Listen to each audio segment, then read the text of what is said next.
Hi, everyone. Welcome to this wonderful super salon with Amanda Ripley. Amanda, thank you so much for joining us. This is kind of the biggest deal for me. Amanda, I don't know if you know this, but your wonderful essay from 4 years ago, Complicating the Narrative, kind of inspired this company into existence. And, just showing the way and showing that it's possible made many of us think that, oh, we could actually build better conversation spaces from people to come together from all over the world and to talk about really complicated stuff. And now that I went back and reread the essay, I was like, oh, actually, I didn't invent this thing that I always tell Interact hosts that your main job is to keep things complicated. This is actually from you, and I should put like a parenthesis there that this is paraphrasing you. So for those of you who may be new to Amanda's work, Amanda is an author and a journalist, author of Unthinkable, The Smartest Kids in the World, and my new Bible, High Conflict. And you're here with us, and I'm sure many people will have many very interesting questions. But I will kick off as the host. I will kick off with my my question, this conversation, which is, you've had this really interesting zigzaggy career. What made you become so interested in conflict, or at first complicating the narratives? And what was your road into mediation and conflict resolution? Well, first of all, thank you for inviting me to be with you. And I'm really heartened to hear that the work that I've done, which by the way is always paraphrasing someone else, has been helpful to you. And I think the answer to that question basically goes back about 6 years or so, when I started feeling like journalism was sort of broken, like it wasn't working the way it was supposed to work. And the political conflict in the US and in other countries was not behaving according to like the laws of physics. Do you know what I mean? Like it wasn't making sense to me, and that didn't feel good, that it wasn't making sense, that I couldn't predict it so in any way. And so you thought, let's bring this back into within the realm of the laws of the known laws of the known universe. Is that possible, or is it just a different set of laws, which I think is what I ultimately concluded, is that a different set of laws applied to this kind of conflict. So to sort of figure that out, I just spent a lot of time with people who understand conflict intimately, but differently than journalists. People like gang violence interrupters and peace negotiators and divorce lawyers and psychologists, obviously, and also people who study intractable conflict all over the world. And the first thing I learned, which maybe should have been obvious, but isn't always, is the problem is not conflict. We need conflict to get stronger as a country, as a family, as an organization, as a human, right? That's how we push each other. That's how we get pushed. It's like, it's like putting yourself under stress to get stronger in the gym, right? Like you need some friction, you need some stress to get stronger. The problem is a kind of conflict that sort of metastasizes into something called high conflict. It's also sometimes called malignant conflict or intractable conflict. And there is a distinction in the research, and you can feel it, when you're in or witnessing one or the other. But just to summarize, high conflict is the kind of conflict that distills into like an us versus them feud, where both sides feel very threatened, where everything becomes very simple and there's very little curiosity remains. And there is a sense that there's no way out of this except for total victory. And so high conflict is conflict for conflict's sake. And in high conflict, we tend to make a lot of mistakes. So this is one of the diabolical realities of high conflict. And every high conflict I've looked at all over the world is that you start to mimic the behavior of your adversaries. You start to do the thing that you went into the fight to prevent, right?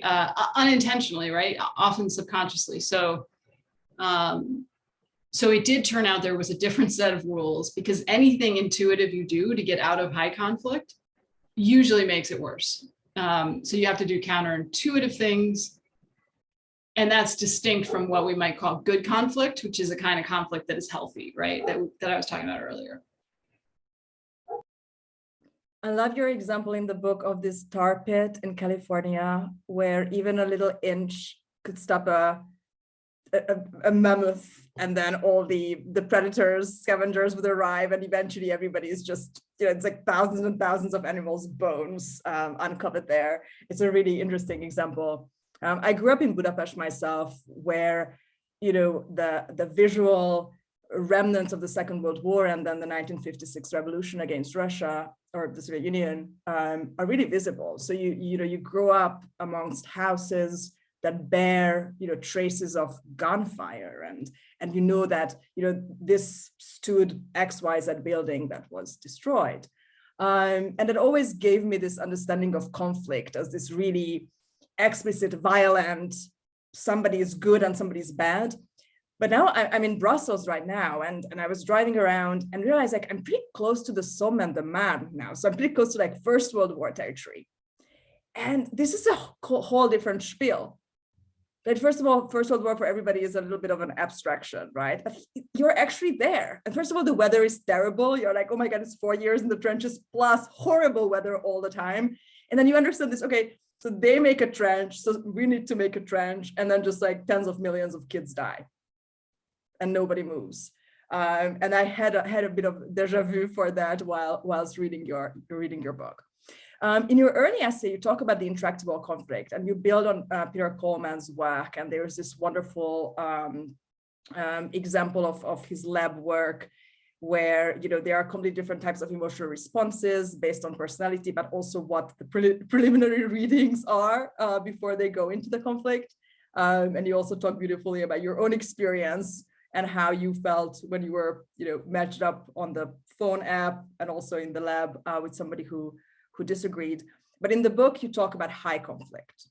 Is there a difference between the two terms? Is there a reason why you changed the name, or was it just so Coleman can keep his expression? Yeah, no, I like the phrase high conflict because to me, I'm curious what you think, but intractable conflict feels like immovable, right? Like there's no way out. And that's not actually supported by the research. Is it harder to get out? Yes, it is.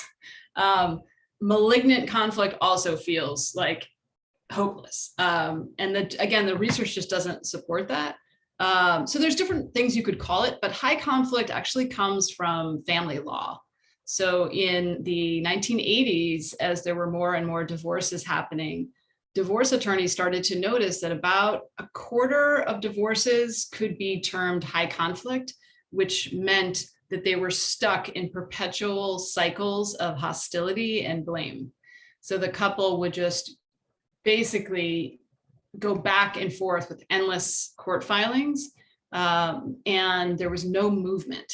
And it's that feeling of being stuck that I think really characterizes high conflict. And you can see it in Peter Coleman's research, right? In the Difficult Conversations Lab, where people experience this, in high conflict conversations, people experience the same emotion over and over. There's no movement, right?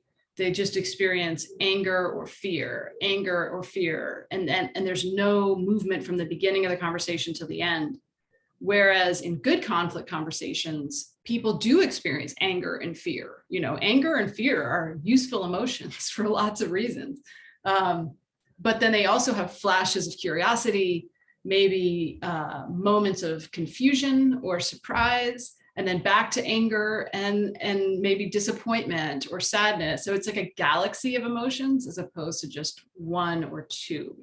So it's that movement that I think is the distinction. And I think the phrase high conflict is useful because it's intimidating, right? But it's not impossible. It doesn't feel, to me, I don't know. What do you think? I mean, I'm a second language speaker, so my linguistic connotations are a little bit different. But for me, intractable feels a little bit almost intentional and value-based. Like, I don't like what this person is doing or how they are or how I perceive them to be. So I don't want to be friends. And high conflict feels like this self-compounding thing where every time you try to solve it, it becomes bigger. Right. And I kept thinking while I was reading the book, how intentional we are, because everybody seems very peaceable. You know, if you sit down and interview people, they will probably tell you that all they want is to live in peace. But this rarely corresponds to our actual actions in life. So I kept thinking whether there's a dichotomy there, conflict that we actively participate in, or, you know, just somebody invades our country and there's not much to. Right. Like by the time you're at invasion point, it's late in the game, right? Unfortunately, like there is a point at which it feels very hard to stop the momentum, right? And you see this in Ukraine. And so, yeah, I mean, I'm curious what, if you think back to your own understanding of conflict and that sense of the, you know, the dangers of really violent conflict. I'm curious, do you think that your own, are there any experiences that you had that made you particularly open to this idea of complicating the narrative? Because, you know, it doesn't, you know, it's not for everyone, right? Let's be honest. For me personally, so I think my first startup was trying to build an AI product that understood escalation in one-on-one conflicts, based very closely on this idea that there's a point of no return. And, you know, in theory of escalation, and you kind of like there. I tried to invent the wheel, but the car was already rolling. And so so I think my personal interest maybe kind of springs from three different you know, sources. One, that's a terrible repetition of the word, sorry. One would be just my, you know, geographical background, growing up in the last years of communism in Hungary, and kind of going through this weird linguistic split-mindedness of, you know, private talk versus public talk, and the two-facedness of people, and then how that kind of metabolized into this weird linguistic chaos that then kind of hindered people from actually building a transparent democracy. And I think I always kind of blame our linguistic legacy for that. I also have like a lot of personal experiences of violence myself, and just generally escalation of domestic violence, and how it starts with the eye roll. So I loved the no eye roll policy of Friedman that you describe in the book a lot, because there's something to the eye roll that can gradually lead to something much worse. And I also worked for many years as a playwright and a screenwriter.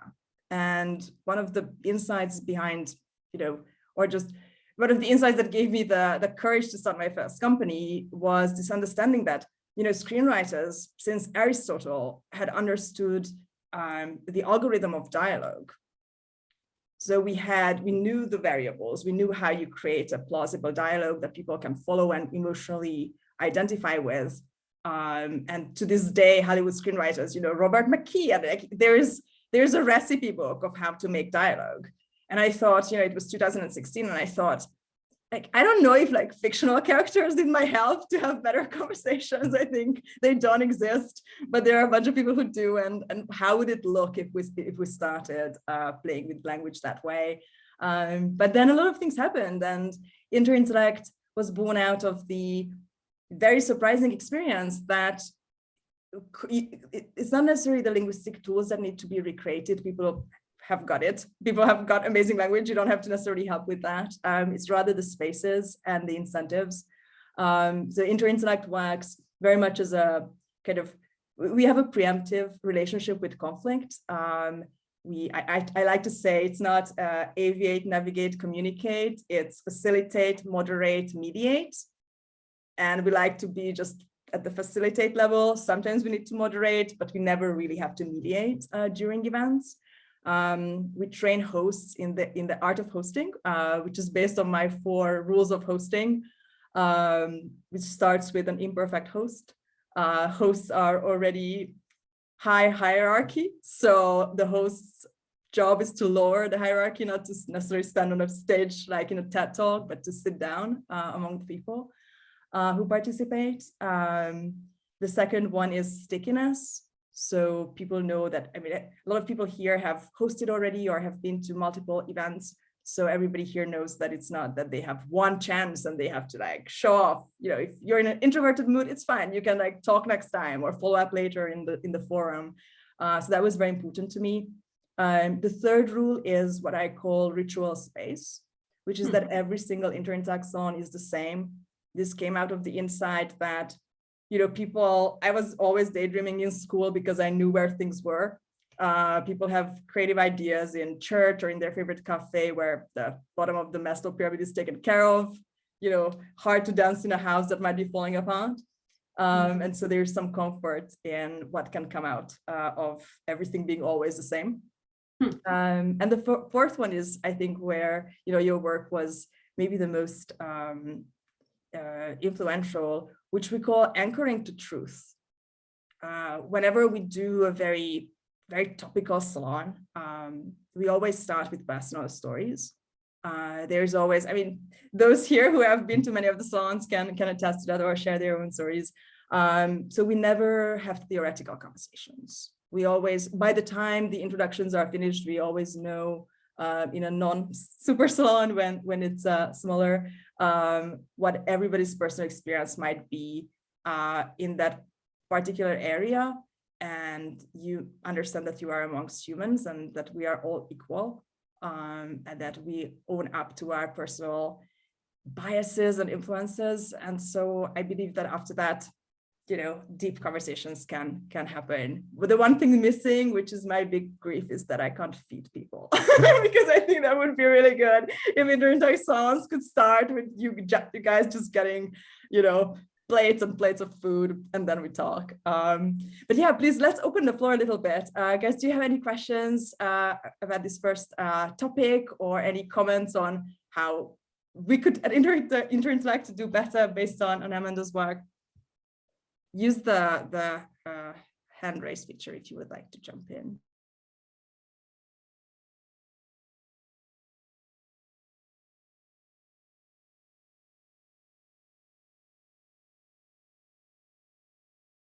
Wes, hi. Can you also intro yourself? I don't have any like cheeky question to you, but just a small joke. Okay. Sorry, what was that? Just tell us who you are and where. Okay. I'm Wes. I work at the MIT Center for Constructive Communication. I think you've actually had some conversations with my boss, Deb. Yeah. I was actually wondering, do you have a favorite example of conflict escalation? Sorry, of conflict de-escalation or escalation? No, of escalation, and then maybe de-escalation as well. Yeah.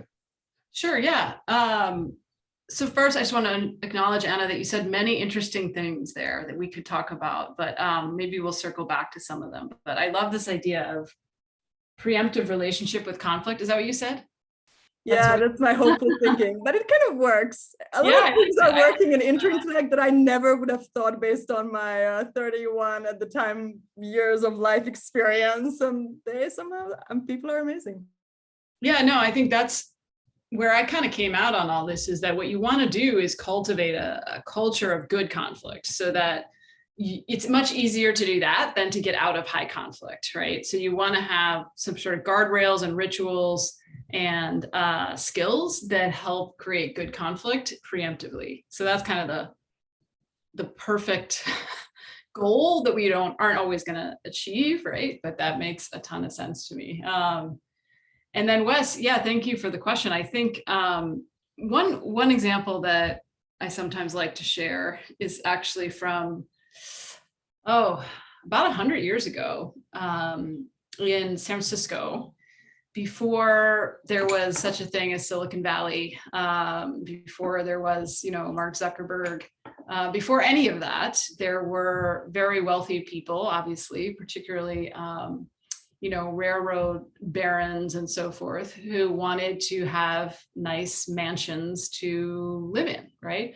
And so there was one in particular who wanted to find the perfect place to build a mansion for his family. And He looked all over San Francisco and finally found the perfect spot with a view and just beautiful part of the city, which is now Nob Hill. If anyone's ever been to Nob Hill in San Francisco, one of the most expensive pieces of real estate today in the world. But anyway, he began to buy, his name was Charles Crocker, and he began to buy up the property. Actually, it was probably more like the 1870s. It was more like 150 years ago or a little more. But he began to buy up this property, and he managed to buy up all the properties that existed there to make space for his 12,000 square foot dream home. But there was one man, an immigrant from Germany named Nicholas Young, who was resisting selling. He had this very small cottage with a garden out back that he loved, and he wanted a fair price for what he knew was a valuable piece of land. So the two men sat down to negotiate. So at this point, I think it would be called good conflict, right? Like they have a conflict over resources, which is one of the most classic ways to get into conflict. And they're trying to figure out a solution and to at least superficially hear one another. So Crocker offered Young $6,000, which is about $150,000 in today's dollars.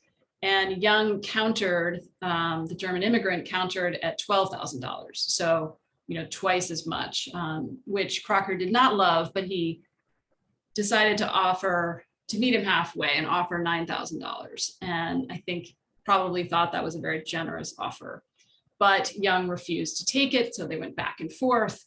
The negotiations became more and more acrimonious. And at some point, Crocker started yelling profanities and walked out of the room. So at this point, the conflict became something else that I would argue was more about power and respect and humiliation and about something else for probably for both men. So what happened? So they were at this point $3,000 apart. Crocker spent $3,000 to build a 40-foot tall fence surrounding Young's house, blotting out the sun, killing his garden. It became known as a spite fence. And it was an eyesore. It became, Crocker was, mocked in the San Francisco newspapers for doing this. It looked crazy. So there was this mansion with this huge fence behind it to carve out Young's house, but still both men refused to negotiate, refused to back down. Eventually, Young's garden, of course, died. He moved out with his family, but they still wouldn't sell it. Eventually, Crocker died. Young died. Young's widow wouldn't sell. This went on and on and on. Finally, both men and their widows had died, and eventually 28 years after the fence was built, the Young's children agreed to sell, and the spite fence was torn down. And 1 year after that, a huge earthquake caused a fire that destroyed everything for many blocks. So I tell this story because it's kind of a quintessential story of high conflict, where there is a power imbalance and one person obviously suffers more than the other. And it's a conflict where no one really is better off, where it becomes conflict for conflict's sake, right? And so a spite fence became a sort of, trope that you could use in literature and other things. Eventually, San Francisco passed a law against spite fences, which is sort of funny, but you see spite fences all over the world, right? In many, many ways, but that's just a small example. I was thinking as you were talking about this, how, we imagine entertainment to always be about good conflict, right? There's something somewhere and the good guys come with their horses or airplanes and whatever. But what we actually watch on a daily basis are cartoons of entrenched conflict, from Tom and Jerry to Roadrunner, or if you're French, Asterix. It's always the same people, the little Gauls and the Romans, the cat and the mouse. And we just love that. Right. And it's funny. I actually was talking to someone about this, a colleague of mine named Tina Rosenberg, who started something called the Solutions Journalism Network. She wrote this piece about how there's this strange paradox where the kinds of conflict we see in the news today tend to be written in caricature, like Tom and Jerry style, whereas there's more and more streaming TV series that have quite complex characters. And she was saying, isn't it funny that you can find fictional TV characters who are more complicated than characters on the news? And isn't there any way to do the news the way you would do a streaming TV series? I mean, they're different, right? But it's an interesting, like we're in this sort of golden age of television in a lot of ways. And yet the characters you see in those shows, you would never see in most TV news outlets. Was there somebody when your essay came out who took it very personally? Were there any big phone calls following that from your colleagues? And have you noticed an effect of it? Well, to me, it's very effective, but I'm not a journalist, but I can imagine that for somebody whose trade is this, it must have been a phenomenal experience to read. It's very funny because, you know, I do a lot of stories and I never know how they're going to land. And sometimes the stories I think are going to have a huge impact and change the world have no impact. They're there and then they're gone. And then this one was one where I really did not think it would have much impact, to be honest, because I took it to a bunch of different big national outlets that I write for, and to figure out who was going to publish it. And they all said the same thing. They all said, if you could make it about 90% shorter and make it not about journalism, that would be great. We'd love to publish that. And I heard this 3 times from 3 big news outlets, editors that I like and respect. So at that point I said, sure, let's do that. You know, like they could be right. I mean, they often are right about what people will read. And, you know, I'm very close to it. So, and it was quite long. I mean, you know, let's be honest. So we cut it way down and made it less about journalism and gave it to The Guardian because they just have massive traffic on their site. I mean, it's just like ridiculous. So, and then that was fine. It was there today, gone tomorrow. Same thing that, you know, news overtakes everything. But then we put the whole thing up on Medium. Like it was like 9,000 words, something really obscene. And I kind of moved on, but all these people got really into it, into the longer version. And then they started reaching out to us and saying, hey, could you do a training in how to do journalism this way? Newsrooms from all over the world. And unfortunately, once again, my initial reaction was, yeah, no, I don't know how to, that's not what I do.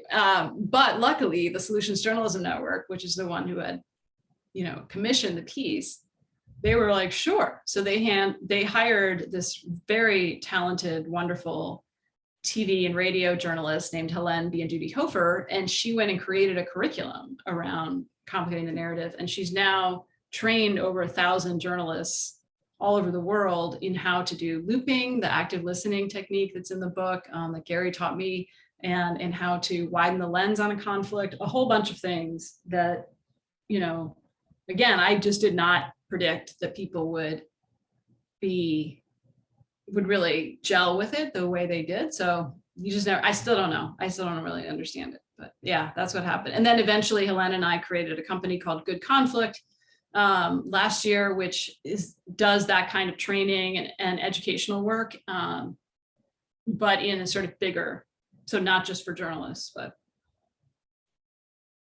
yeah, so who knows? Who can explain? I'm sure the fact that you criticize Oprah and her methods in this article played some part in people being like, oh, she's badass. Yeah, that's sort of sad, right? Because that was like, I think good intentions, like really good intentions for that 60 Minutes episode, and huge opportunity, right? I mean, it's a huge audience, but it just didn't, it's very hard for traditional journalism to break through, right? In conflict, you end up just amplifying and simplifying, even when that's not your intent, but just putting a bunch of people who disagree together and like holding a microphone to one and then the other doesn't really reveal anything about what's really driving this conflict. You know, like every conflict has the thing it seems to be about, and then the thing it's also really about, you know, and it's usually a fear of not belonging, a sense of humiliation, Those are the kinds of things that are really important to talk about and try to excavate the understory of the conflict, because otherwise you're going to keep having the wrong fights with the wrong people, and you won't have the right fight, like the fight you really need to have. And this comes up in marital conflict all the time, right? Anyone who's in a relationship knows there's like recurring fights that you tend to have. And until you can kind of get curious about what you're really fighting about, it just happens over and over and over. Thank you so much. Any notes on this, guys? Marital mediation, couples therapy applied to political parties. I will just give a little bit of space for anybody if you want to jump in.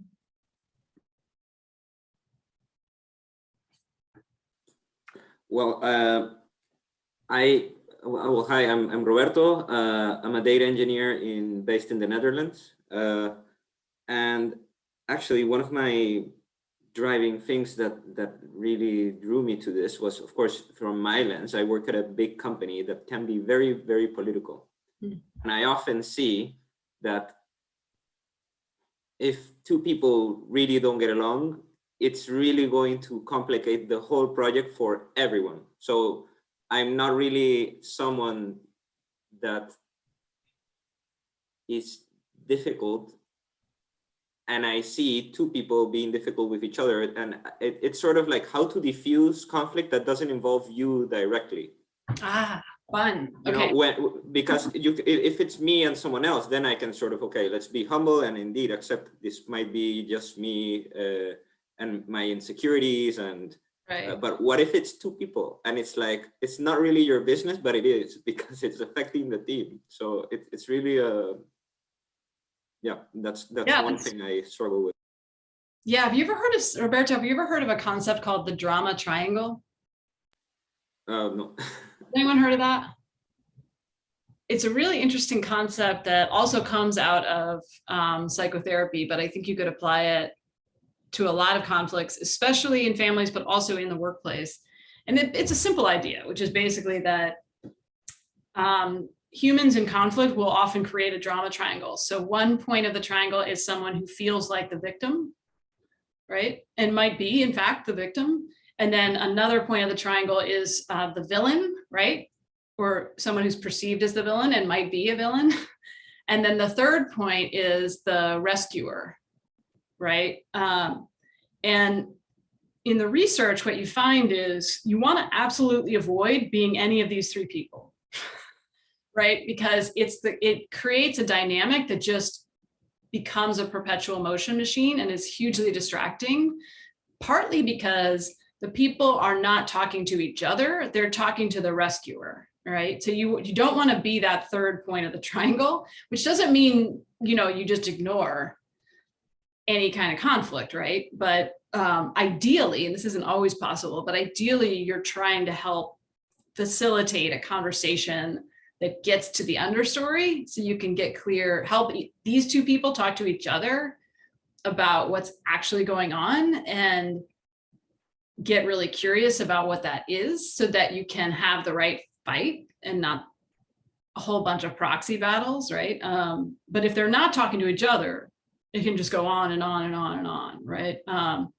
So that's one concept. And I think it's also just important to acknowledge that it's very hard when you're kind of, trapped in that dynamic. It's not unlike being a kid whose parents are fighting. The difference is you can quit, hopefully, easier said than done, right? But you can, and a kid cannot. You also can put it in perspective. You can take breaks, you can set boundaries, right? And should. But yeah, it's hugely distracting. And I think it's probably one of the biggest problems in the workplace, right? Is that if conflict isn't used to make the organization stronger, then it really can drain everyone's goodwill, creativity, focus, energy.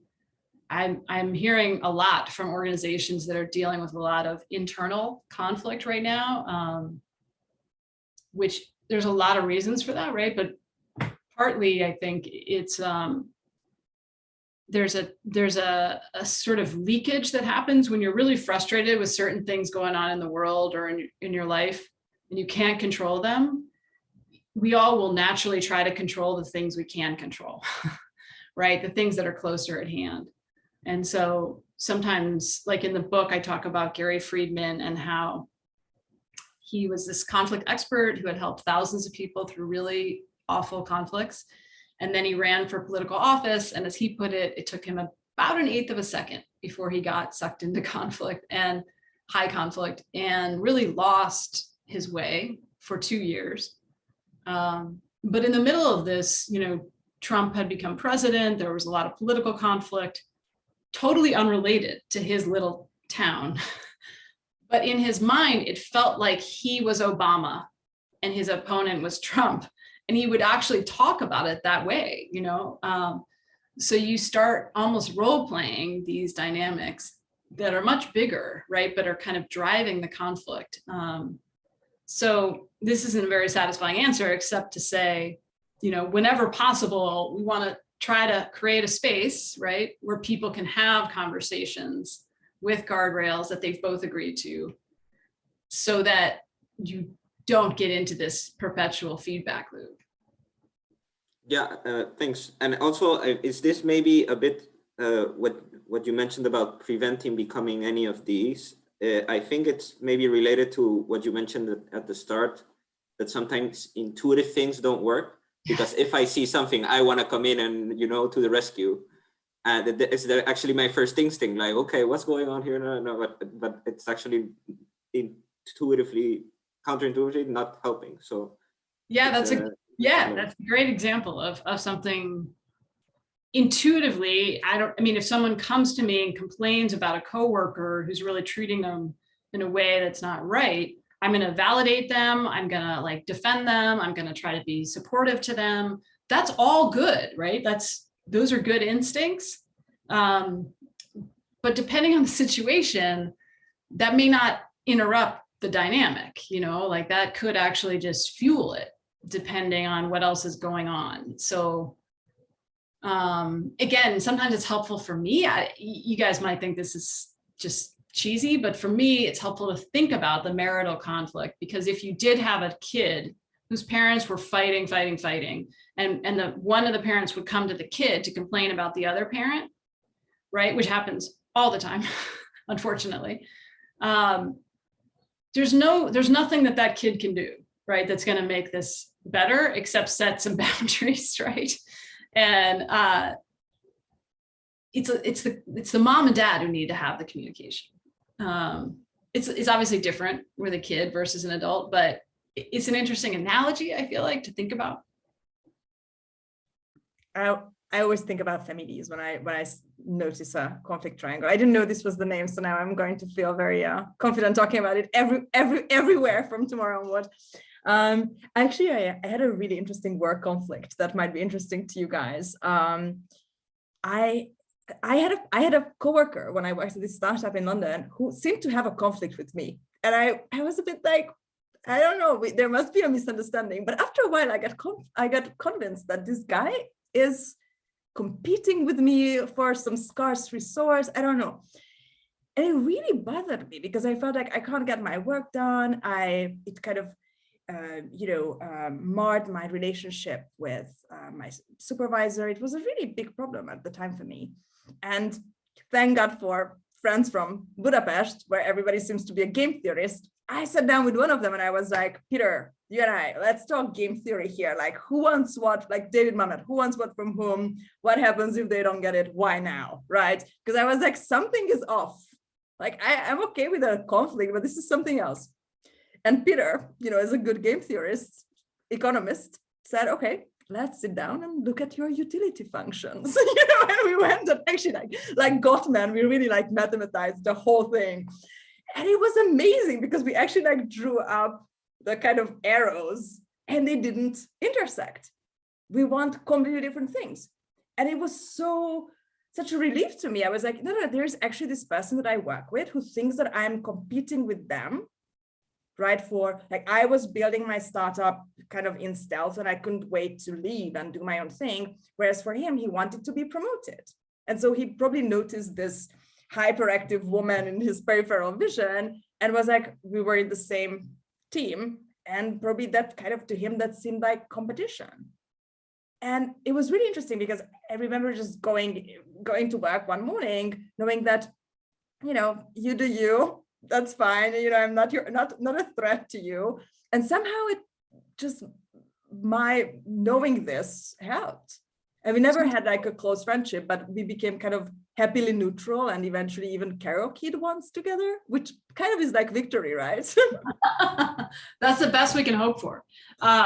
So also, it's not a situation in which anybody would envy me. So there was no problem there. It was good. Karaoke, right. Okay, yes, it's a good humbling activity for most people. But you didn't have a conversation with him about it. It was just, it's like your knowledge of this maybe changed subtly how you interacted with him? Yeah, I could never have a conversation with him. Okay, that's interesting. There was I don't know how much to go into details, but he was talking to somebody on Slack, who, this is like super startup-y, whose name came after me and accidentally sent it to me. And after that was so embarrassed. And I was like just running after him, like, it's okay, shh, it's fine, like this happens. But I think for him, this was like such a transgression. But to me, it was a great victory to kind of, I don't think you have to be super close friends with all of your coworkers. Because, we kind of ended where I think we should have started. That's fascinating. So did he make this Slack mistake after you had done the game theory analysis? No, it was before, but I saw how badly he took this. And that's why I went to game theory therapy, which actually it works really well for like relationship problems as well. And I keep telling Peter, like, you could actually have a really big career, like all the Silicon Valley types. Yeah, totally, like, great idea. Millions. Are you kidding me? Game theory therapy for your theory therapy, like, marriage? Great idea. I love it. I mean, because what you did is you sort of got curious about what is up with this. It's just not making sense, right? Which often happens in conflict where there's not clear communication, which is most of 99% of the time. And it sounds like you realized that he must be, it's like you were able to get outside of your head enough to think about how he sees you, which is totally inaccurate in this case, right? Like, you were not gunning for his job, you were trying to get out of there, but you could start to see it the way he was seeing it. And in a way it diffused it sounds like, for you, right? Because it's like, oh, well, this is actually fictional. This is not a thing. So it's a great example of how, like, sometimes, not always, but sometimes getting to good conflict in your own head is a big improvement, even if it doesn't end the other person's behavior, because you can kind of step out of the dance, right? So if he makes this mistake on Slack, instead of letting that escalate the conflict or humiliating him, or kind of using that as leverage, or any number of things that might feel intuitive in that moment, you stepped out of the dance, right? Which yeah, I really like that metaphor about the dance, because I've been myself put into that dance, and I can really relate to Anna's story. But in my case, it wasn't, I don't have cool game theory friends. In my case, I was just reading this article about the different types of, I think that it was this McKinsey study about what drives people. So there's different types of professionals. Some of them want to get promoted. Then there's, I remember just mine, the artisan. So just for someone that really wants to get good at what they do.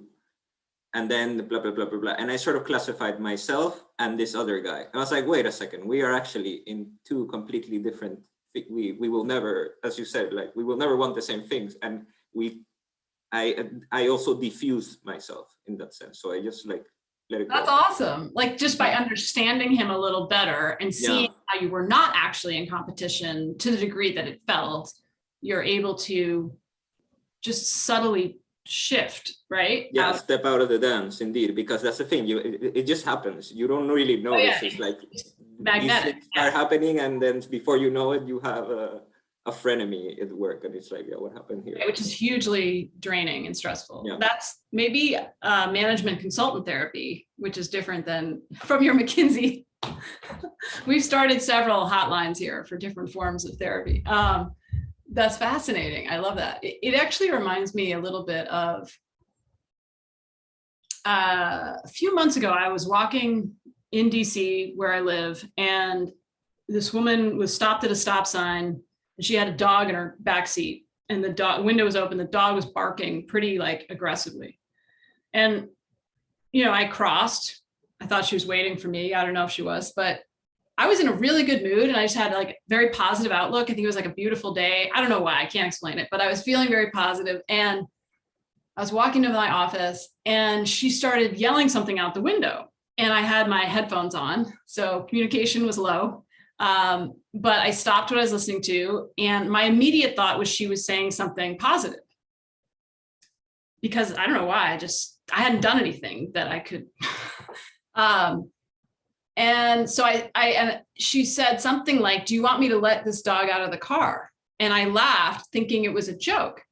And then she pulled around, like sort of following me, and started screaming at me about how the dog could kill me, about how she could let the dog out and he would kill me, and all this like really aggressive. And all of a sudden, you know, I finally switched to realizing, oh yeah, this is not a positive interaction. She's really upset. But it was so beyond reasonable that it was like, I was not reactive at all, you know, because I could tell something was deeply wrong that really had nothing to do with me. And it allowed me to do exactly what I know she needed in that moment, or I felt like she needed, which was to hear her, right? So when I laughed, it was the opposite of what she needed. Now, none of this is okay, right? Like, you should not be threatening people with like giant German shepherds, screaming at them. None of this is okay. But in the moment, it was like understanding that this was different rules of physics were operating here was so helpful. And I could just say, okay, I hear you. I understand. I thank you for not letting him out of the car. And then she drove off, right? This woman obviously needs a lot more than I can give her, right, in this moment. But it was such a strange experience, because had I been angry, or had I done something that, you know, I would create a plausible reason for her to be upset, like cut her off in my car or something, I don't know if I would have reacted the same way, you know, which would have been bad. So I don't know. It's wild how you can shift your tone, and it has these ripple effects, not always, but. It also reminds one that, you know, for children, types of aggression seem very mimetic. Most children perpetuate the types of aggression that they see at home. But for adults, it can be a deterrence. I definitely cut back on some types of behavior in myself when I saw it in an extreme version in someone else. And I was like, oh my God, like, let's just whatever, like, let's never get there. You know, let's stop now. I would like to go back to a question and segue into the next section through it. A little bit based on what, Roberto, you said about the workplace conflict, and Amanda, how you interpreted, I think very correctly, my adventures at the London startup, which is, and this is something I'm on the fence about, kind of in general, which is that the reason why I knew that with this coworker I was not in a conflict is because it wasn't those hormones that came.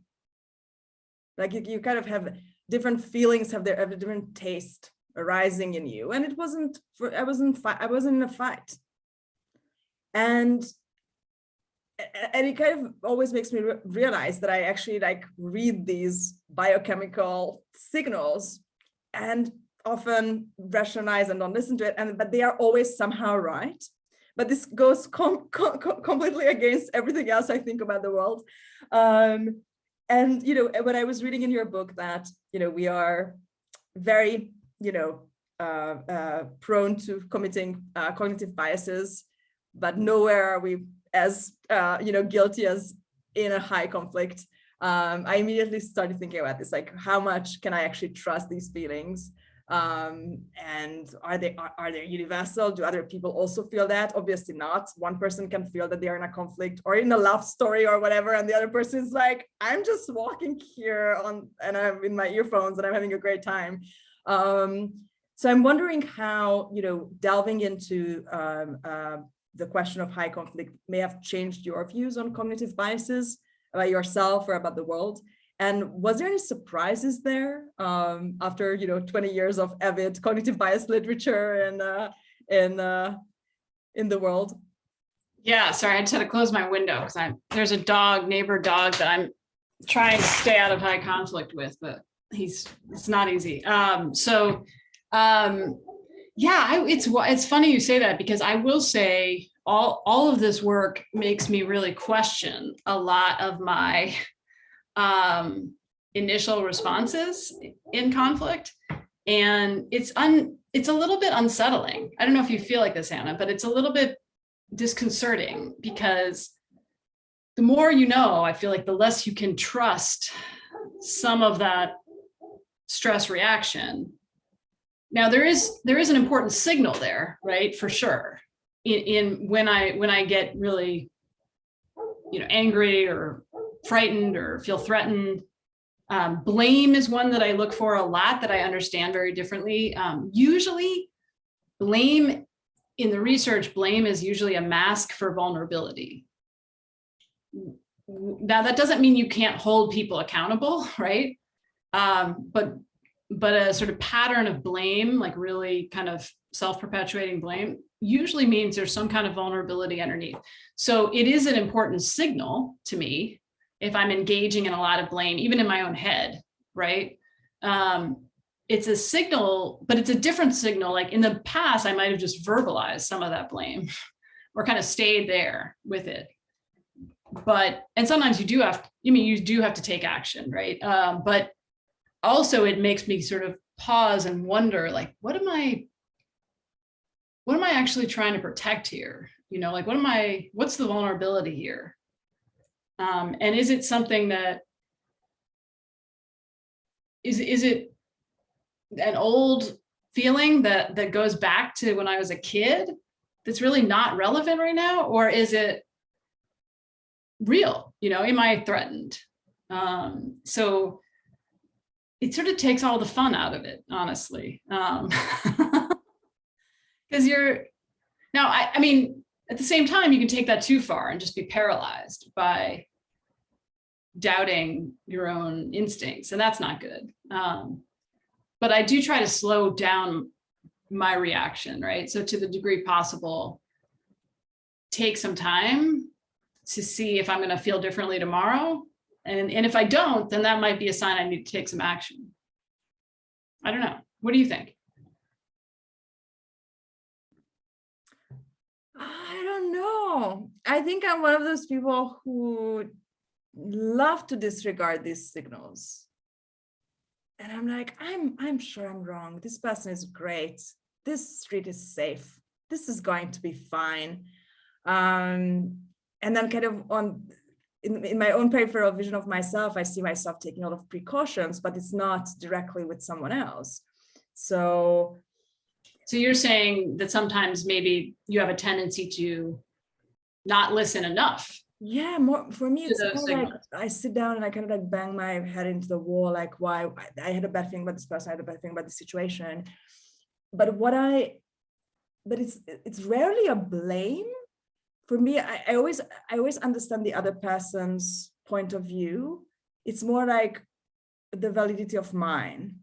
So I tend to be in this weird, I always analyze it as a playwright for a little bit, like who wants what from whom, Hamlet is right, but also everybody else is also right from their own perspective. It's not causing major problems, but it's an interesting thing that always makes me think whether, this great call for taking gut feelings with such a pinch of salt. For me, I think I need the other encouragement. But I don't know, of course, it's very hard to analyze oneself correctly. Right, like, I think this is tricky, right? Like on the one hand, I mean, there's definitely a way to err in either direction. And those intuitions are a signal of something. So all the research on human emotion, if you were, I think, to summarize it down to like the smallest possible unit, it would say that humans are very good at detecting when something is wrong. Something doesn't feel good. We are really terrible at figuring out why, like figuring out the causality, right? Even naming which emotion it is, for most people, is very difficult. And there isn't clarity in the research on, what different emotions are, how they manifest differently in the body and the brain. It's very tricky because emotions you can't separate them from thoughts, It's so tricky. So yeah, I mean, I think the signal is important. It's more like, how do we interpret the signal, right? And what you're saying is sometimes you might err on the side of sort of undermining your own voice in these, right? Is that right? And like giving the other side or other person too much of a benefit of the doubt. Yeah, or I tend to, I think, or maybe and this is kind of interesting in how it comes out in Interintellect, where we have these really smooth, almost choreographical rituals always there, like music, how we talk, how many people there are, what hour it is, etc., etc. I like to tell myself that the monkey is wise. I have a really good friend who studies animal decision-making. And he can tell how confident this rat is in his decision to like percentile perfection. It's amazing. And he always says that animal decision-making is almost perfect. It's the humans who make mistakes. And so I often think that the monkey knows. And then comes Anna, who thinks like, oh, she's this cosmopolitan, overeducated woman, and she's got this, we will like figure out how to do this. And I know, you already know it. So this is kind of my, but I'm trying to be more openly cognizant of it. And anyone else here who I saw so many like nods and self-referential smirks. Don't be shy. If you have any notes on listening to your guts, or any experiences you've had with your own cognitive biases, maybe something that you've overcome. Now this is a good moment to share.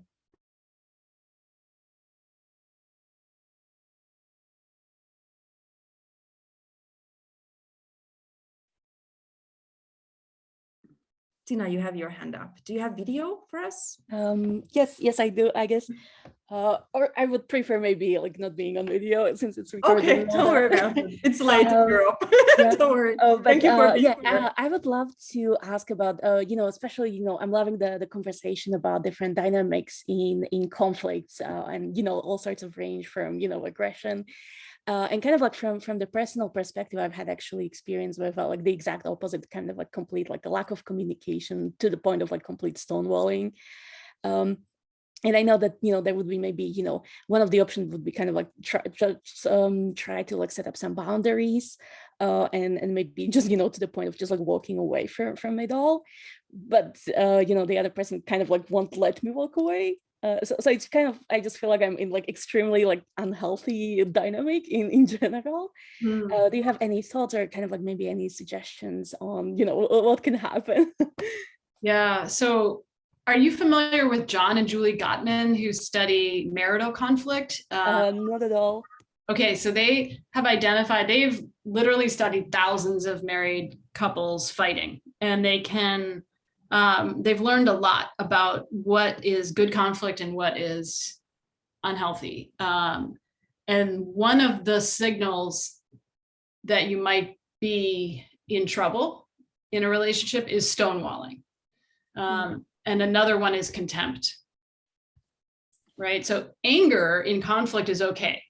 You can work with anger because at some level, anger means you want the other side to be better than they are, I mean, obviously there are limits to what anger can do, but it can be initiatory. Contempt, on the other hand, suggests on some level you've given up on the person. Like they're beneath you, they're beyond help, They're beyond redemption. So then the only option is annihilation or severing. And so you can see between anger and contempt, you can kind of see that distinction, you know. And stonewalling is very hard, you know. So I want to acknowledge that it's very hard because you can't control what the other person is doing. You can change the conflict in your head. You can invite the other person to be in conflict differently. You can change what you're doing and saying. And if the other person doesn't want to meet you there, there's nothing you can do. I will say that all of the people I have known who have been in really difficult conflict, they have all changed over time. So sometimes, like Gary Friedman, the conflict expert I mentioned, sometimes he advises people to invite the other person to do this differently. And they may say no, right? But the invitation's out there. And then you don't know, like in a year, 2 years, maybe less, maybe more, they may take you up on it, because sometimes things have to get worse before they get better. So I don't know if that applies. Mm-hmm. I think, or, you know, I hope, and I'm pretty convinced that, you know, the source of conflict, or, you know, we are not necessarily at the point of like contempt. I don't think it's coming from the contempt point. I think it's more coming from the point of the other person kind of like really trying to maintain control and his own safety. I just cannot really ever like get over that, or cannot have like just like a genuine normal human conversation. Yeah, right. So it's like more control than contempt. Right. So they may not be in a place at this moment where they want to engage differently. I mean, for some people, they would prefer to be in high conflict at certain moments, right? Like it is just, it feels safer. And maybe it is, you know, in some cases. I think the thing that always surprises me though is how much people can change, like just over time. There's a phenomenon. So one of the cognitive biases that is very common in high conflict is a fixed mindset about the other person or side. So it starts to feel like they will never change, like they're kind of inherently lesser than or flawed or broken. And what we know is that people do change. They don't always change for the better. They don't always change in the way that you want them to. But, you know, I talk a lot in the book about conflict entrepreneurs, which are people who really exploit conflict for their own ends. And, you know, all of us can be conflict entrepreneurs, and everyone in my book was a conflict entrepreneur at some point. And now some of them are actively interrupting conflict professionally, you know, with gang violence, or in Colombia, trying to prevent violent conflict. So I don't know, this isn't a very satisfying answer, but I guess I would just say people do change in the way they want to be in conflict. No, absolutely. And thank you for sharing. I know this is a very difficult situation to be in. And yeah, I got your book at the beginning of this talk, so at least I'll be able to, you know, get a bit more in. Yeah, let me know what you think. Yeah. Mm-hmm. Anybody in the room have some thoughts, or were in like a similar situations? I'm thinking about Claire, sorry. I will give the mic to Claire and then. Thank you. Can you hear me okay? Okay.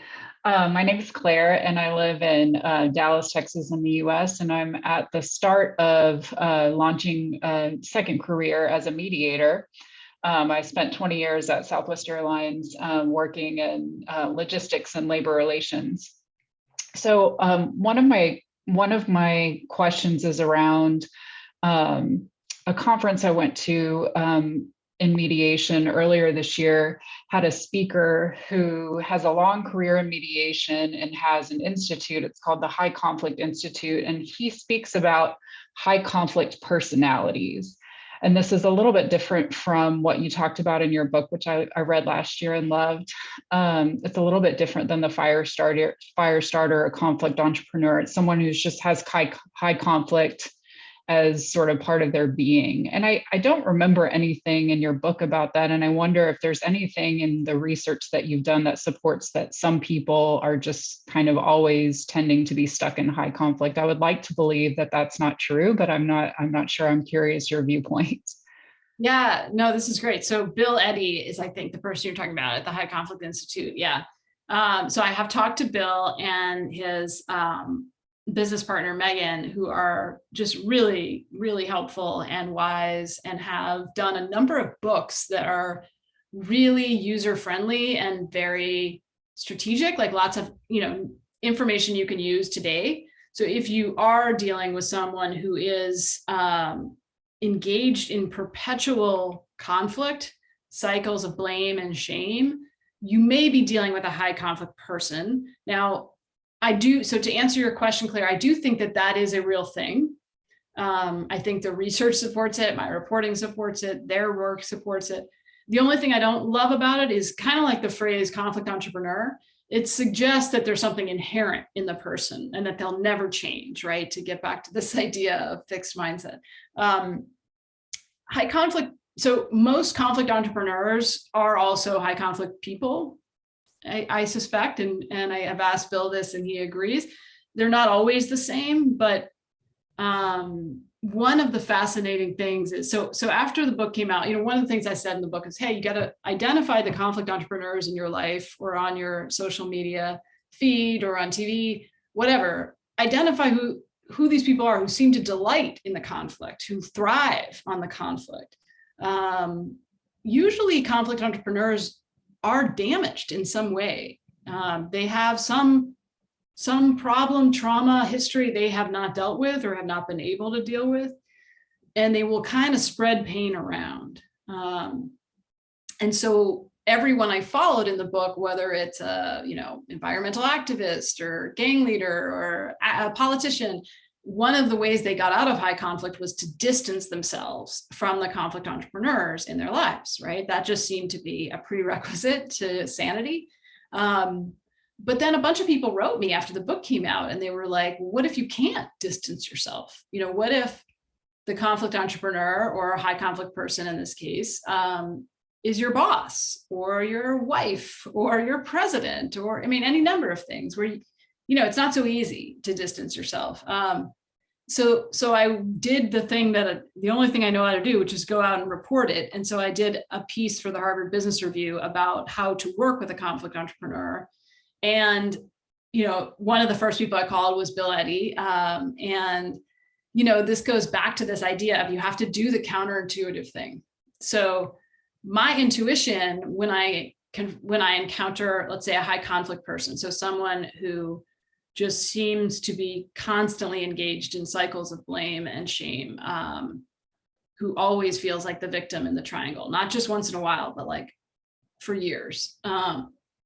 And they will often recruit other people to their cause. And there's a lot of troubling things can flow from this.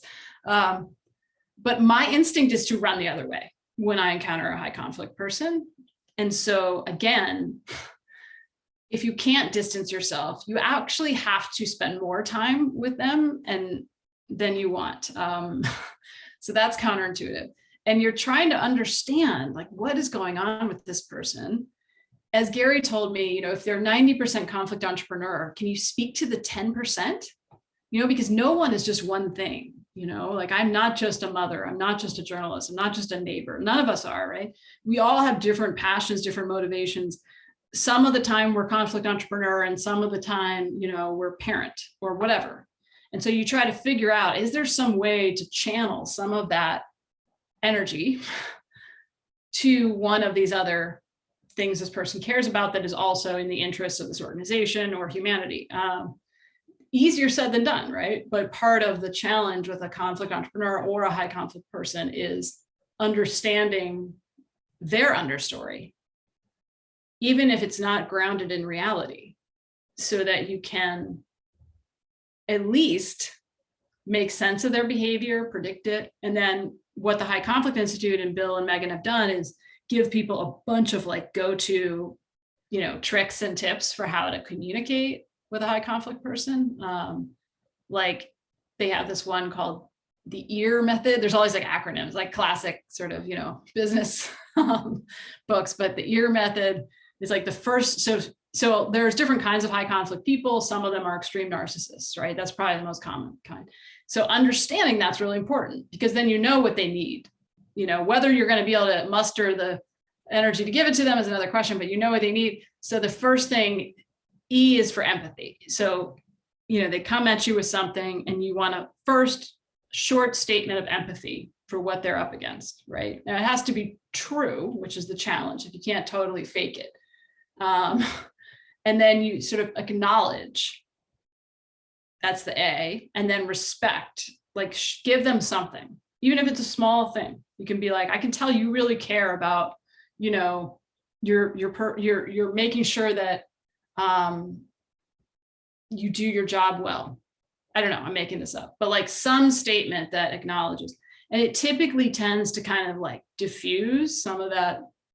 But anyway, I do recommend their books if you have someone that you're dealing with who is a high conflict person. Does that even begin to answer your question, Claire? Yes, I think so. I think I was mainly curious about the sort of labeling of the person. And it sounds like you have a little bit of a challenge with that too, because you don't want to think that it's a fixed part of them. But yes, that answered my question. Yeah, this is the tricky thing, right? Like you don't, one of the things that I struggle with is, you know, you can't fix an us versus them problem with a new us versus them. This adversarial construct of like viewing the world as adversarial, us versus them, it just sort of breaks down at some point. And so you can't fix it by just creating a new enemy. You can sort of distribute some of the energy and you can understand some things better in the short term. But yeah, you got to be careful, I think, about labeling people in ways that feel, you know, immutable. And I think maybe if I can just reframe it as, you know, recognizing when someone is in high conflict and using those same tactics to kind of help them work towards a resolution, I think that seems like it would work. Yeah, and again, they might, you know, Curtis Toller, who's a, you know, former gang leader who's in the book, he was a conflict entrepreneur for many years, and, you know, the kind who does real damage, and he admits that, right? And he's not anymore, you know. So, but he has, like, one of the things he tells me in so many words is like, don't give up on people. You know, like if you possibly can. That doesn't mean you have to be in dialogue or in relationship with people who want to kill you, although he is, by the way, but you don't have to all do that. But what he's saying is try not to give up on people, because if they ever get the help they need, if they ever want to be different, if there's nowhere for them to go, they'll go right back to the conflict. Like if there's no relationships left outside of the conflict, it's too lonely. Like you just can't leave. So that's yet another reason we don't want to like give up on people. Thank you. I'm suddenly wondering whether, you know, living in very fragmented societies where you don't necessarily have to spend too much time with somebody really benefits high conflict individuals, because you need to, like, one of the ways we tell that somebody is a repeat offender, quote unquote, is that you witness them doing stuff to more people than you, right? At first, when it's just one-on-one, you know, you don't know, is it me? Is it this other person? Have I done something wrong? And you have to actually see this person spread the pain, you know, as Amanda, you put it so beautifully, without you being present, to see that this is not your dynamic. You were a passerby in this conflict.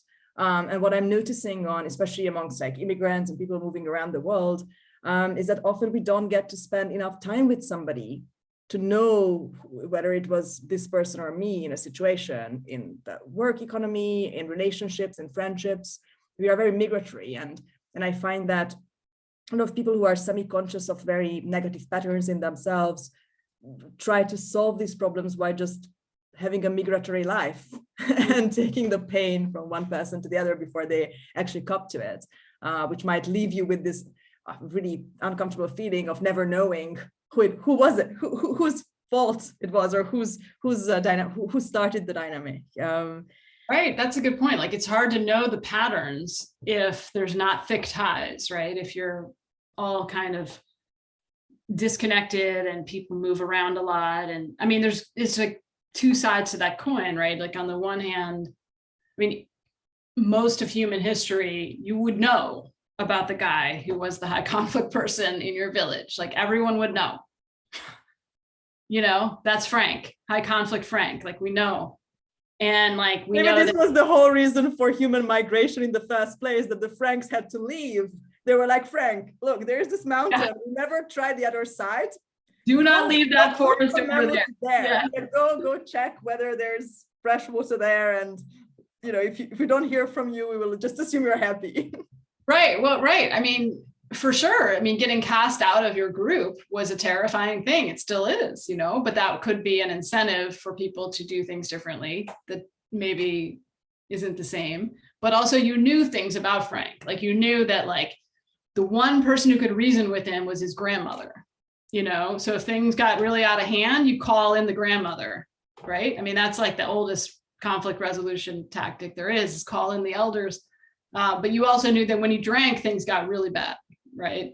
So you would try to reduce the odds that he would drink. Like, you knew things to try to manage that. And unless you banished him from the group, which you might, you also couldn't totally give up on him because you're kind of stuck with Frank, you know what I mean? So there's like this interesting, on the one hand, sometimes it is wonderful and liberating and essential that we can move on, right? That we can leave our group or not be kind of trapped in these webs of relationships. And on the other hand, we don't maybe understand each other. And we don't know people who do understand this person, you know, the way that we might have. And also to know whether to take Frank's BS seriously or not. Right. I mean, people in your family who always have a problem, like, you know, that, you know, well, she's always complaining about something, don't worry about it. Just don't engage. Discount it by 10%, you know, and it's going to be okay. Yeah. This is just like her way of being in the world, or his way of being in the world. Yeah. And thanks for coming over for dinner. It's going to be fun, promise. Just don't engage with her. Yeah. Aisha, you have your hand up. If you have a video for us, amazing. But of course, you lowered your hand. Do you want to come back on? Oh, yes. Hello. Hi. Hello.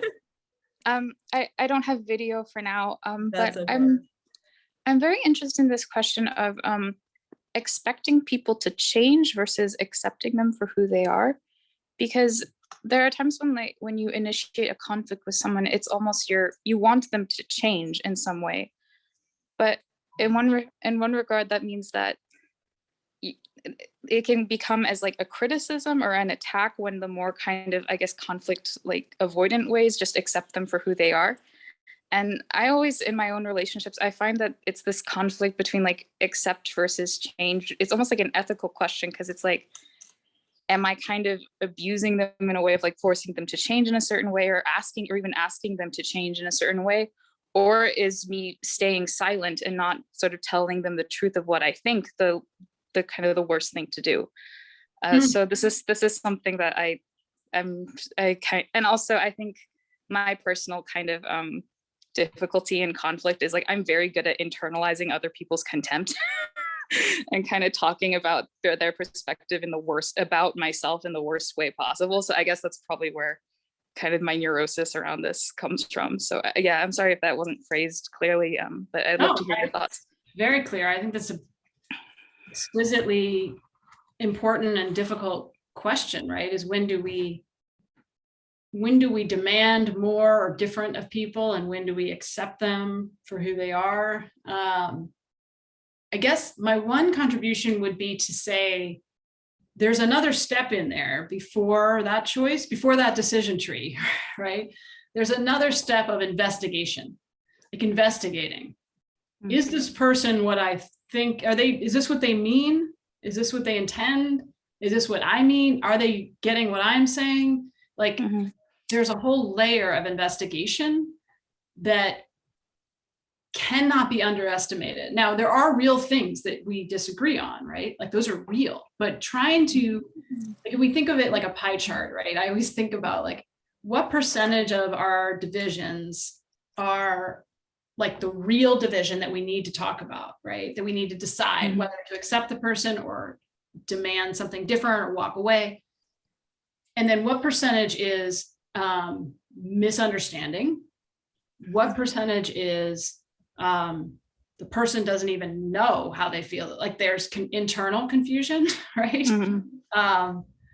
And it's going to be different in each case, but I'm always kind of wondering what percentage, how big is that slice of pie? And the only way I know to try to figure it out is through deep listening of the other person and asking them to listen to me. So there's a great quote that says something like, the biggest mistake in communications is thinking it happened. Like we are really not good at communicating. We are really not good at understanding our own emotions, the causes of our emotion, and then communicating it to someone else is like a whole nother level. So I don't know if that applies. Aisha, in this case, it may not. But I guess I would just say that investigations phase, if the other person's able in good faith to engage in that conversation, which may not be the case, then is super important and always different than I expect. Like every divorce mediator has a story about a conflict that seemed to be about one thing and was really about something else. But until you can get clear about what that is, it's very hard to know if you have to accept or you just have to accept this about the person. Yeah, I guess this sort of relates to, so I live in the United States, but I'm from an immigrant family. And I feel like an immigrant family is this huge center of good conflict, I want to say, because it's a very kind of cohesive unit. And then as I go out into the world, I feel like I would expect that kind of good conflict, but then I see that that's too much of an inconvenience almost for most people to tolerate. So that's been it's been sort of like, for me, kind of like moving through conflict is something that shows kind of like a commitment and sort of a sense of care, and not and obviously not in a way that's demeaning. It's sometimes it's just in the space of like clarifying misunderstandings with another person, that kind of thing. And that almost I feel like just a lot of the social groups I've been in is so atomized, like any kind of attempt to do that is sort of, people are taken aback almost. Yeah, right. Right. So which must be disappointing, right? And it's frustrating because you're trying to preserve the relationship by getting clear about what's going on, and then it's not being reciprocated, it sounds like. Yeah. Now, some of that is because it's inconvenient, like you said, right? Sometimes it's a different cultural familiarity with conflict. Like some people are like, have the skills. It sounds like maybe you, I don't know, but you maybe are coming from a place where you understand the value of that, you're comfortable with it, and you hold it dear to your heart. And a lot of people, at least in the States, and I think in a lot of countries, are conflict avoidant. It scares them, it makes them deeply uncomfortable. They don't know, they don't know how to do it, So I don't know. Do you think that's part of it? Yeah, I do think that's part of it. Yeah, I mean, I think it's just I guess maybe just the social circles I've been a part of have been very conflict avoidant, where it's almost very much trying to kind of like validate a worldview or celebrate a particular worldview or that kind of thing. Maybe that's not accurate, but I have found it frustrating, at least like in close relationships where I think like moving through something difficult with somebody or is like a source of kind of it's how you understand each other. And for that to be taken, for that to just not even be considered has been painful for me. Yeah, absolutely. Right. Because you know the value of that. You know how important. Yeah. I wish I wish I had learned in like kindergarten, how to just automatically, as soon as there's conflict, start looping people, like, or another technique for sort of advanced active listening, not parroting what they say, but like trying to evaluate it and see if I'm getting it right. I feel like that has been a game changer for me. And I don't know why I never learned it until now, Yeah. But there's a real disservice we do when we don't equip people to have like, default strategies for trying to work through conflict. Yeah, and I think another area I've struggled is where I have friends who have been through really horrible things, who have a lot of really terrible mental illnesses and that kind of thing. And I feel like I'm always in this balancing act between like validating their distortions about certain conflicts in their life and also but also kind of like bringing them a little bit of reality if I see something that they've distorted beyond recognition, that kind of thing. But it's always just, it feels like such a tightrope walk. And in the end, I'm still kind of like taking the role of a rescuer in that situation. Yeah. No, I know. And I do sometimes err on the side of trying to do the reality check when it's not the right, that's not actually what they want or need. And, but yeah, you also feel like you wish, ideally, we would all want that, right? We would want our friends to be like, okay, I hear you. And by the way, that's bananas. That's like the first two, okay, but the third thing is just not right. Because you need that. We all need that, right? Yeah. I'm a very avid reader of The Reductress at The Onion, which pokes fun of, at female situations. And one recently was two women talking, like a stock photo, and the caption was, "Uh-oh, girlfriend clearly not victim in story." And just like this kind of stunned friend, like, oh my God, what am I going to say? Right. That's hilarious. I'm gonna look for that. I love them so much. I wanted to bring up a question based on these beautiful points by Tina and Aisha that I think about a lot. Toby Shorin from Other Internet has this beautiful quote, "Come so close to me that we both change." And I was reminded of one of my favorite Kundera books, Immortality, has two characters, two sisters. And the rational sister, they are both caricatures, but the rational sister, Agnes, hates conflict. And in a rare moment of clarity, she says that the reason why she hates conflict is because it's intimate. You have to own up to being in a conflict. You have to own up to having a difference of interest with somebody. And it creates intimacy. You change. You don't know what's going to happen, right? It's true on the individual level, and it's true at like international war level. You don't know what's going to be left at the end and how differently you will see the world. And so I kept thinking about the intimacy of conflict and the fact that, for instance, the Bible starts with two conflicts, right? One is man against God. Okay, what's new? And the other is, two brothers. And in your book, one of the things that really struck me was your understanding of, sibling rivalry and sibling conflict. You start with, the story of a sister not understanding why the other sister won't talk to her anymore. and then multiple characters kind of pop up, even the Nixon sisters. And so I'm quite interested in that, and how I myself often think that, you know, nowhere is rivalry more, you know, obvious than among siblings. I mean, you're literally competing with the scarce resource that is the mother. And it's a zero-sum game, right? She has 24 hours and 2 arms. And it's, you know, we can, you know, dress this up in the social graces and put Milne poems on postcards, but this is still the reality. And so I was very curious in how you seem to have identified the purest of conflicts in some sense, in how siblings slide into high conflict.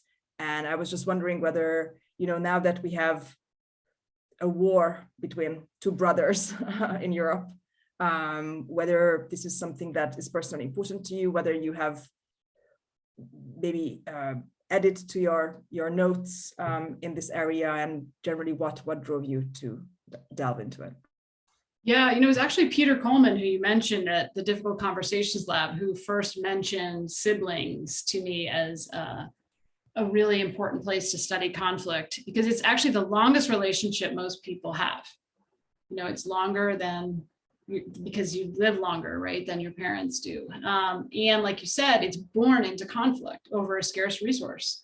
And we get into that conflict in a time when we don't have a lot of perspective or resources for making sense of that conflict. So it's really striking looking at the research on, you know, it's actually quite unusual for people to have a close supportive relationship with their siblings as adults. That's not the norm. So often it's usually playing out where there's a lot of conflict with the parents that has been unresolved. And it kind of goes sideways with, like, you can cut off your sibling, right? Like, you can live without them, but you're more reluctant, especially as a child, to estrange your parent because that's not in your interest.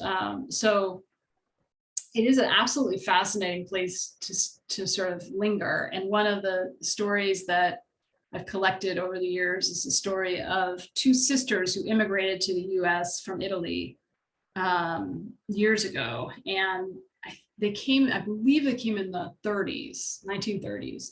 And there was still significant anti-Italian immigrant sentiment in the US, anti-Catholic sentiment.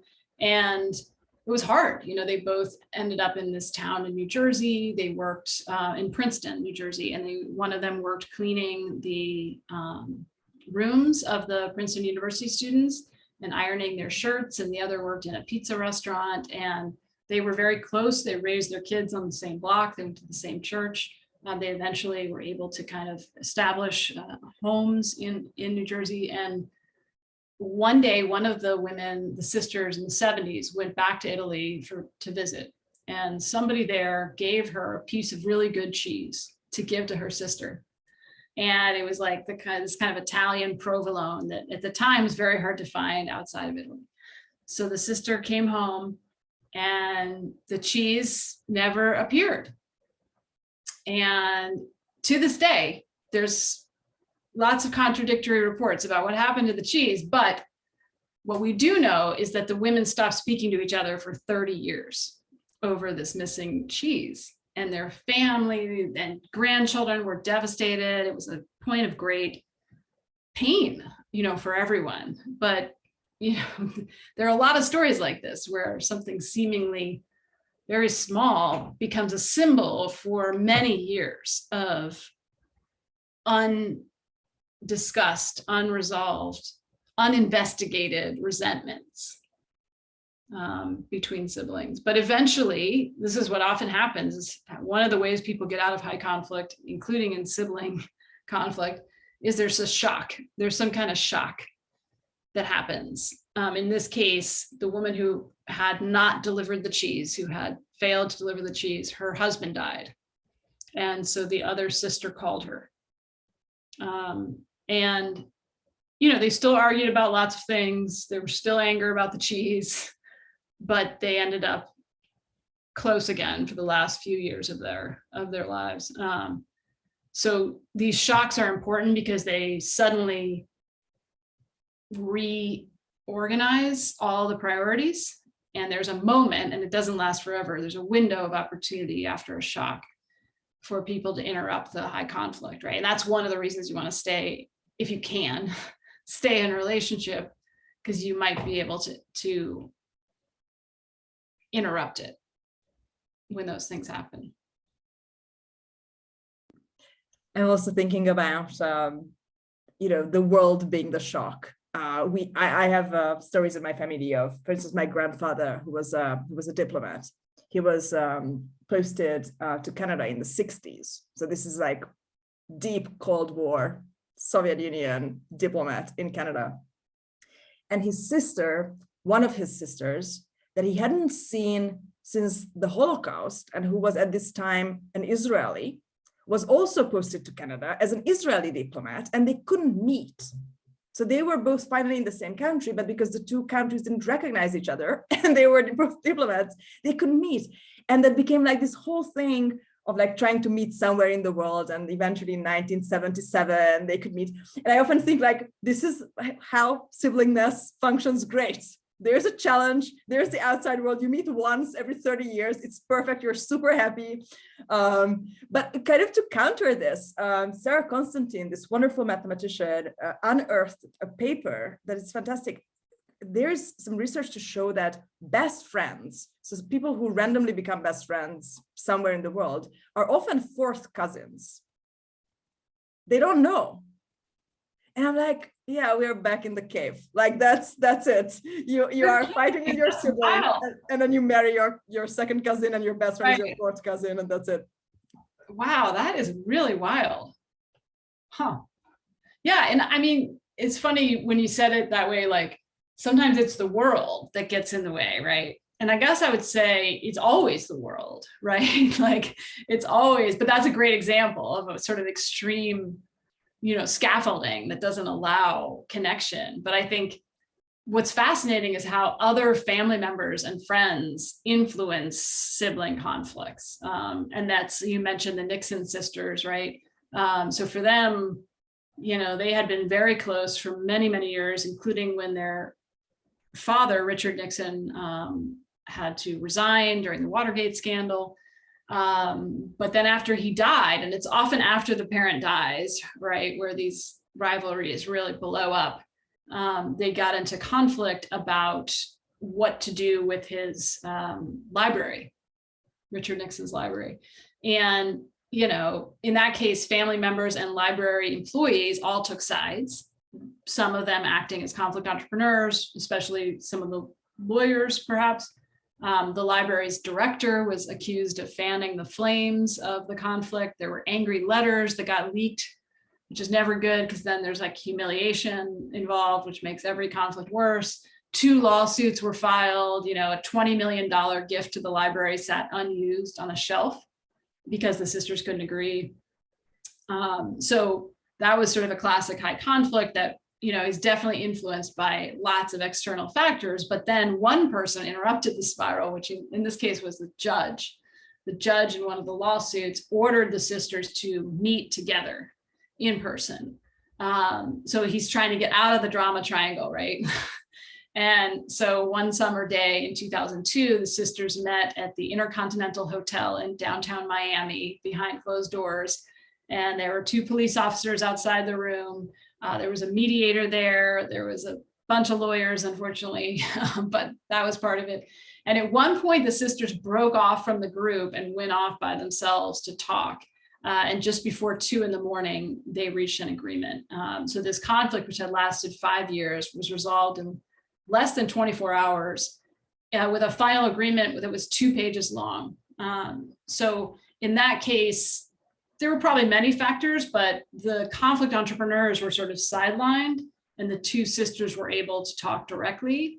And, that made all the difference. So the women came out of the conference room, they hugged in front of the cameras. Tricia Nixon said, Julie and I have always loved each other for more than 50 years and we always will. So that sort of transcendent identity of sisters had been lit up, right, above the conflict identity.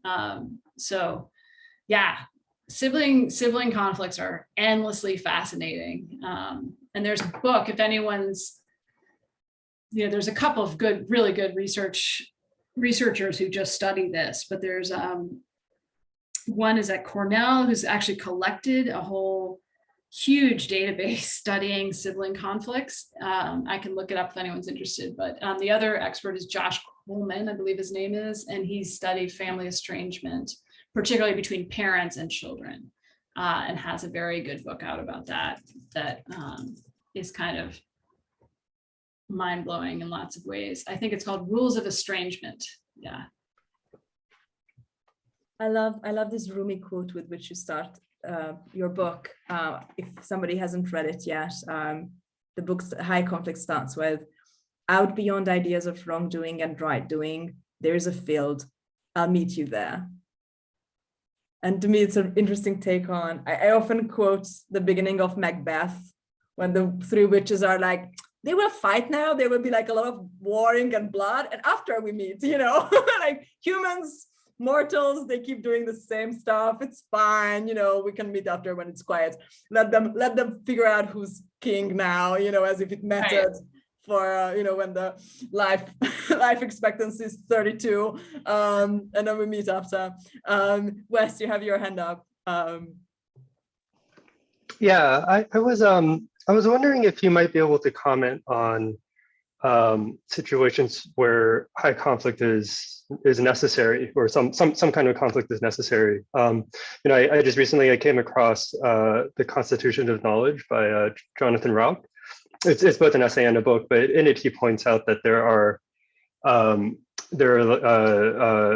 of adversarial mechanisms in society that are really essential for society to function correctly. Like he gives a few examples, like lawyers versus lawyers, right? They're in a kind of a structured conflict, so that's why we trust the courts.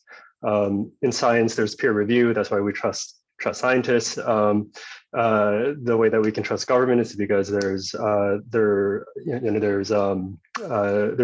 right, that help keep politicians accountable.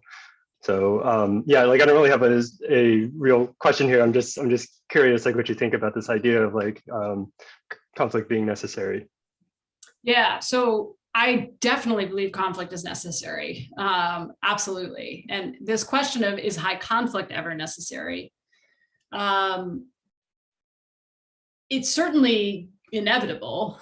I don't think it's, in some situation, I don't know that it's ever better than good conflict. The adversarial system, like you mentioned, in the legal system, I would say journalism is also adversarial. Politics can be adversarial, as you mentioned. What I found, and there's a great book, I'm trying to look up the name, by Michael Carlsberg about this, but basically he makes a very compelling case. It's not a very long book, but he makes this very compelling case that we've reached the upper limits of the usefulness of the adversarial paradigm because we're so interconnected and we're so unable to actually function without each other. And the adversarial paradigm does a lot of damage and is insufficient for certain conflicts like climate change or the pandemic, right? Where you can really see it hits its upper limits, right? Now that doesn't mean you don't need it. I think particularly the courts are something when people don't want to be in good conflict or are not fighting in good faith, then that can be a good backstop if it's not corrupt, right? So I think you need those systems, but they've kind of, I think in a highly interdependent world, you really see their limitations. You know what I mean? Like you cannot separate, even as much as we want to, we cannot. We've all got kids together, so to speak, in this marriage. Like we can divorce, that's fine, but we still have to figure out who's going to pick up the kid after school. Like we're still going to see each other at the kid's wedding, or if the kid gets sick, is in the hospital. And as a metaphor, I think that's true for the whole world, right? Like you can try to solve problems through an adversarial approach, but what you find is they just keep coming back to life, you know, like they just keep, in the long term, coercion is not the best way to make change. It is a way, it is an important way, but it doesn't seem to lead to the kind of lasting change that we want at scale. But what do you think, Wes? What do you think of this? Yeah, I think that's a good point, that there are definitely some things where perpetual conflict isn't going to get us anywhere, right? Like solving climate change, right? Like we can't just keep litigating this because if one side is wrong, then, well, that's the end of the world, right? Yeah, I don't know. I come back to like I don't know if Peter Thiel actually said this. It's something that's kind of a paraphrase, I think, of an idea of his, which is that if you're in a society in which there's zero conflict at all, right, there's obviously something wrong, right? That's like it is necessary, right, for some functions, maybe not all functions. Yeah, I don't really have it clear in my head, I guess, like what exactly are the characteristics of the situations in which you don't want any conflict, and what are the characteristics in which you do. One thing, yeah, I mean, okay, so let's take an extreme and maybe absurd example, just because that's always fun. The one place where you don't want high conflict is on a deep space mission to Mars, right? Like we can all agree that's not good, right? So NASA has spent a lot of time, and other space agencies have spent a lot of time studying conflict, but what they find is on every single mission, there's always conflict. And it's very predictable. It's usually between the crew in outer space and ground control. Because, you know, they're divided. That's their group, right? And they have trouble empathizing with each other. There's a breakdown in communication. So they train for that, and they warn the crew, the astronauts, that there will be this conflict.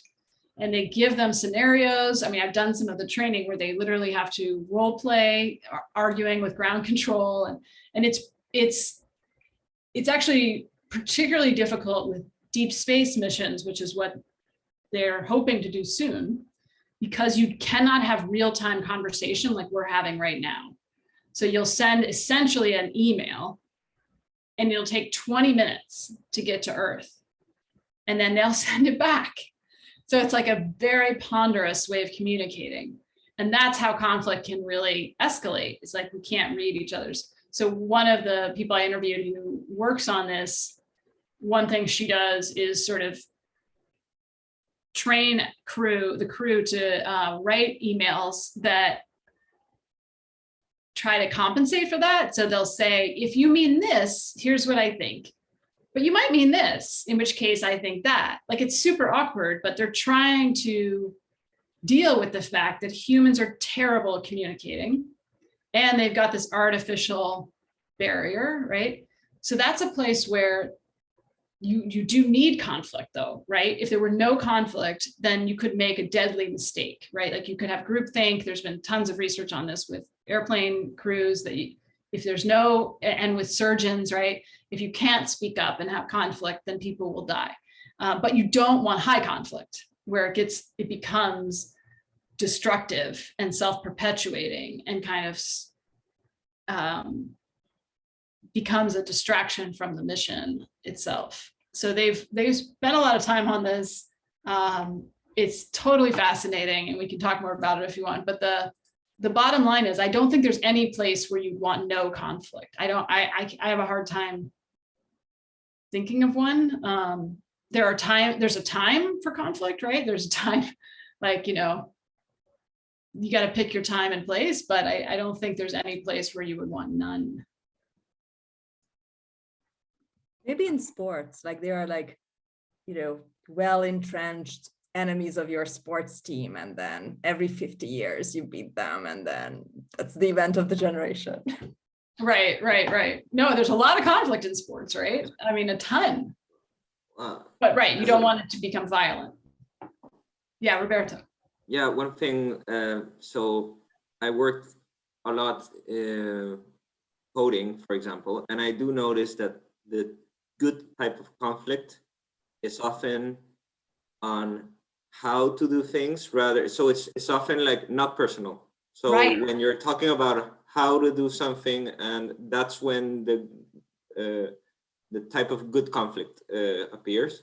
But when the stomach is involved, when it gets personal, that's usually when it goes downhill. That's a great, yes. And I think a lot of mediators and different like conflict conversations, they'll have that ground rule, right? Like criticize the problem, not the person, you know, try to make that distinction. Because you're right, as soon as it becomes personal, and I would say that most conflict we see in the news is personal, and we mischaracterize it as political, right? Like for politicians, it's very personal. I mean, I've talked to these guys, like it is not just political, like it's personal, it's psychological, it's many things. And that's what makes it so dysfunctional, right? Is that feeling of being attacked, of being belittled, or whatever, you know, combination of things. But like, so just to, because I can't resist talking one more beat about the astronauts, there was a simulation of a deep space mission, the longest simulation to date, which was conducted in Moscow in 2010, I believe.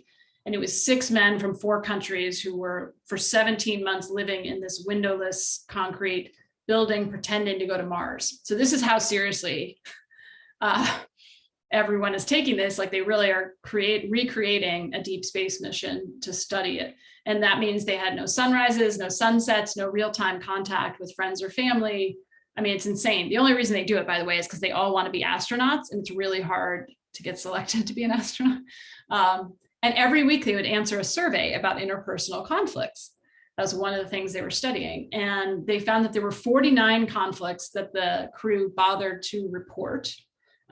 Presumably there were other petty conflicts that they didn't mention, because again, they want to look good. They don't want, because they want to be selected. But sometimes the conflict was because crew members would get bad news from home and get upset and take it out on one another, right? So it's personal, right? But we're actually not getting to the understory in that case. A lot of times they have trouble sleeping, and then they really get on each other's last nerve, right? So there's an external factor that's influencing the conflict.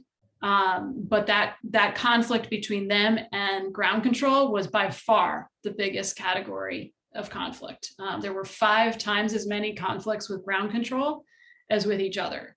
So your identity in that situation becomes very salient, and you can bond with each other by scapegoating the other, right? Which is ground control, because they're just asking you to do ridiculous things and they don't understand what it's actually like. And they call it the ground crew disconnect. So that's the euphemism for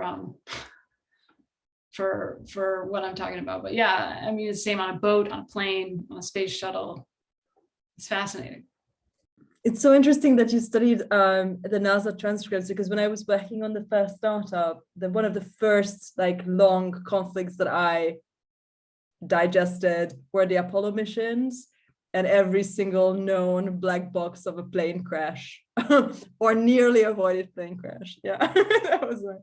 And I've never been afraid of flying ever since, by the way. I'm like, these guys have got it. But I'm wondering if there was, right? Like they've actually dissected those conflicts and figured out, because there were plane crashes because there wasn't conflict, right? Yeah. Yeah. And we still use that in startups. Like, maybe you are the stewardess and I'm the pilot, but if I think that the wrong wing is on fire, please let us know. Like, just have the audacity to, like, you know, correct me. Or yep, right. Thank you so much. 2 things. I would love to open the floor just for anyone who hasn't, who maybe have, you know, maybe you have a question that you haven't asked yet. Kat, Ariel, Kenna, if you want to jump in. And if not, then I will have kind of an outro question about, you know, what maybe, all this sounds really big, right? Whether it's a big family problem that has been going on for decades, or it's a big political or political problem or warfare.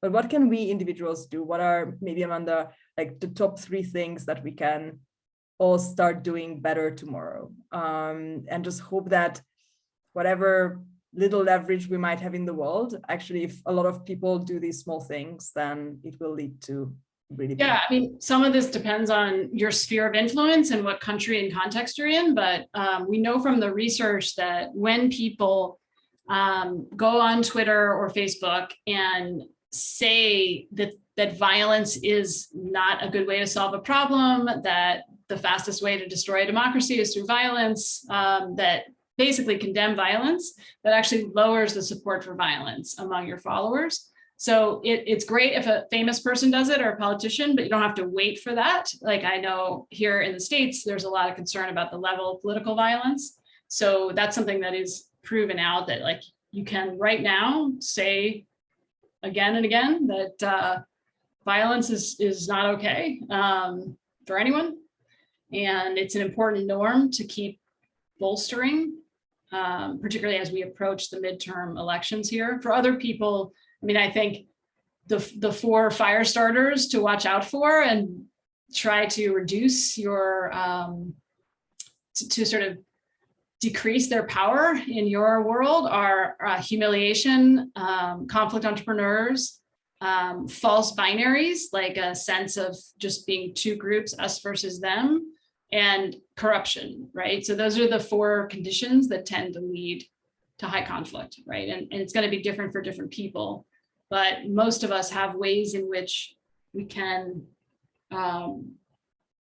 try to avoid humiliating the people we disagree with, whether it's on social media or in other venues, and try to scramble the groups that we're in, right? So that there isn't this kind of false dichotomy. Thank you so much. And Aisha, I think, wants to say an outro message. Aisha, go, the floor is yours, briefly. Oh, I'm sorry. I just wanted to ask if Amanda's ever heard of Sarah Schulman. She wrote a book called Conflict is Not Abuse. And it's about how certain self-conceptions and how kind of people conceptualize their role, or how they kind of see themselves as either the victim or the perpetrator, and how these kind of very nuanced this nuanced psychology of how that can lead to sort of escalated high conflict. I was wondering if she ever heard of that book. I found it very helpful and fascinating. You know, I don't think I have, but I'm totally fascinated, and I just looked it up and I'm going to order it. So okay, great. Yeah, I'll put it in the chat as well. Oh, yeah. Yeah, that sounds fascinating. All right, awesome. All right, well, thank you so much. Thank you so much for this. Thank you all. Thank you so much, Amanda. I'm going to save the chat, so we have all the links here. And for those of you who are members of the community, I will share it in the forum. And I think we can find you, Amanda, on Twitter. So if anybody has a follow-up question, I will share a little bit of information about the salon and the video, and you can just add it there. And I'm sure we can bring your attention to them. Thank you so much. This has been amazing. As somebody commented that they wish this lasted 3 hours. We respect everybody's time, but maybe, Amanda, you can come back to us soon at some point, and we can continue the conversation then. Thank you very much, everybody, and for the amazing questions, and have a good high conflict less week. Good conflict. That's what we want. Have a good conflict, guys. Yeah. All right. Take care, guys. Thank you. Bye-bye.